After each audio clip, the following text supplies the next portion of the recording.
Hi, Alan Cornell again, and this is the fourth in my series of videos where I'm teaching you some patterns and techniques in NLP so you can test them out, and it gives you an opportunity to get a taste of what the NLP training is like, and I'm definitely teaching you some things that will be useful, and if you practice them, it'll actually begin to make changes in your life.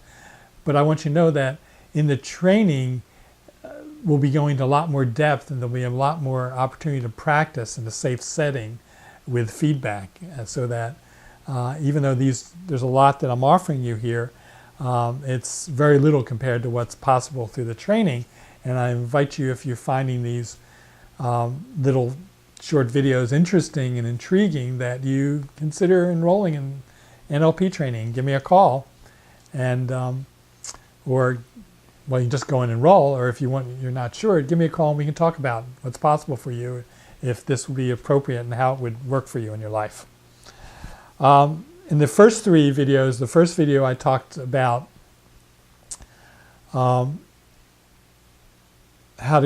getting in rapport, the structure of rapport, and I gave you a couple of simple methods for doing that. The second video, I spoke about creating an anchor, and we helped you to create a resource anchor, if you remember, that you can utilize in different situations and circumstances. And the third video, I talked about the distinction between associated memories and dissociated memories, and how sorting your memories in different ways can actually transform your personal history from something that holds you back and is actually a ball and chain into a springboard for a future, a wonderful future that's coming for you. And I have absolute confidence in the probability of a wonderful future coming. And if you take the training, it's even more probable. So, also want to remind you that there's an offer out there for the first 8 people who sign up through this video to get a $400 deduction in the cost of the training, and it just requires putting down a deposit and promising to pay in full by the end of this year. The training doesn't start till January 27th, which is a Friday, and it's a Friday and Saturday once a month for 8 months. And we're going from 9 to 4:30, assuming we can do lunch in an hour. If not, we'll make it a little later. I'm really excited about the training. I'm really looking forward to creating this learning community in which we're going to explore together the possibilities that people can accomplish in their lives through NLP. NLP has been an incredible gift in my life. It changed and transformed the possibilities, what I was able to accomplish in my personal life and in my professional life. And my desire to share this comes out of my own personal experience. Not to mention, it's just a lot of fun to teach NLP trainings. But the fourth thing I want to talk about today is I want to talk about worry. Now, one of the things, if you think, one of the things we believe in NLP is that communication has structure, that thinking has structure to it. And if we think about the structure of worry,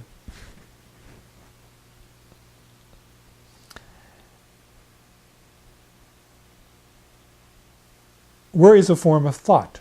People think of worry as an emotion, and we do have feelings that are associated with worry, but worry is actually a pattern of thinking.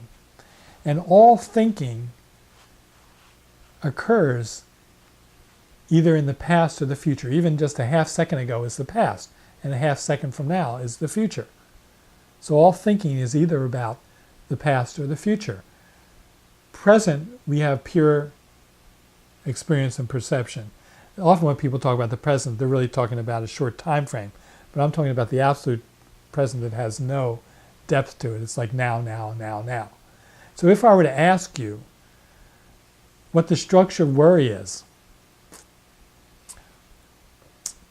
specifically, is the worry about the past or the future, you might remember times in the past when you did worry, And you might base your worry on past experiences, your decision to worry on past painful experiences. But worry is always about the future. And we use other words for worry that it might have to do, might be different. We worry, fear, anxiety. To me, they all have the same structure. They might vary in degree and in other ways, and maybe in terms of duration. But they're all pretty much the same structure. And when we think about worry is a future thought. I have a test tomorrow and I'm worried that I won't do well. I'm going on a date and I'm worried that the person won't like me. I have a presentation to do and I'm worried that people won't be received well. These are all forms of worry or anxiety. And if I then ask you a second question, is worry positive or negative? I'll define positive or negative for you.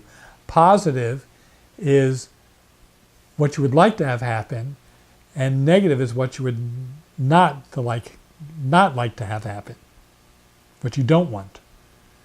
You would answer, it's negative. So the structure of worry is imagining what we don't want to have happen in the future. Now I want to go into a little bit why worry doesn't work, and I'll just give you a few clues. One reason worry doesn't work very well is it puts us in an unresourceful state. So any influence we're going to have to affect our future is going to be reduced by worry. Second way that worry doesn't work is our unconscious minds cannot entertain a not thought, a null thought. Like, think about not elephants right now. You think about elephants. So when you're imagining what you don't want, to the unconscious mind, it's as if you're imagining that you actually want that. And third, if you believe in the law of attraction and the ethers, which this isn't really NLP, but like attracts like. So the universe is more likely to help provide for you what you imagine, rather than whether it's a worry is like asking for what you don't want. So it puts us in a unresourceful state. It's in suggesting to the unconscious mind to give us what we don't want, and all the forces of the universe lining them up against us. So the question I have is, why do people worry if it's so terrible? And there's two simple answers. There might be more than two, but there's two I'm going to share with you. And one is because we think that we use it as a motivation tool. When we think about what we don't want, we believe that we'll be motivated to behave in a way to keep that from happening. And to a degree, it works that way. The problem is that what it creates is moving away from approach to life, which isn't a very efficient way to work. We want to work towards things instead of away from them, because moving away from is like wanting to get to St. Louis by getting away from Boston. You might end up in San Francisco. The way to get to St. Louis is to imagine getting to St. Louis. So everything works in that same way. So we think it's a motivation strategy, but it only works to a degree, and it puts us in an unresourceful state. The other reason we worry is because we were trained to worry. People demonstrated it for us. I can remember as a child, my mother, I was preparing for an oral book report. And I hadn't written any notes out because I had it all in my mind, and all I needed to do was write out a few notes. I was pretty good at speaking. And my mother comes to me and she says, aren't you worried about the report? And she didn't mean, aren't you worried about it? What she meant is, aren't you handling it? She had collapsed handling and worry. So for me, handling something involved worrying. That's what I was trained to do. Not to mention that both my parents demonstrated it very well. They'd worry about different things. My father tended to worry about money. My mom tended to worry about other things and money too. My wife and I tend to worry about different things. She worries about relationships. I worry about financial things more when I do get caught up in worry. But I'm going to teach you I'm not going to promise that you'll never worry again, but I can promise you is that you can learn how to transform a worry and to get rid of it. And let me do that right now. What I want you to imagine is I want you to imagine, and you're going to have to, if you can't imagine this, I want you to pretend that you can imagine this. I want you to imagine that your future stretches out in front of you in some form of line, and that your past stretches out behind you in a line. So your past is behind you and your future is in front of you. And what I'd like you to do is I want you to practice this by thinking of a moderate worry in your life, a moderate anxiety. Don't pick the biggest thing in your life. That's like learning how to play baseball in the World Series. Not a good idea. You want to learn how to play baseball in T-ball and then Little League. So pick out a moderate to minor worry or anxiety that you have. Doesn't matter what it is, but whatever comes to mind. And then what I'd like you to do is I'd like you to close your eyes. And I'm going to ask you to visualize some things. And what I'd like you to visualize, like you imagine that in your mind's eye, you can float out of your body up above your timeline. And I want you to gaze into your future.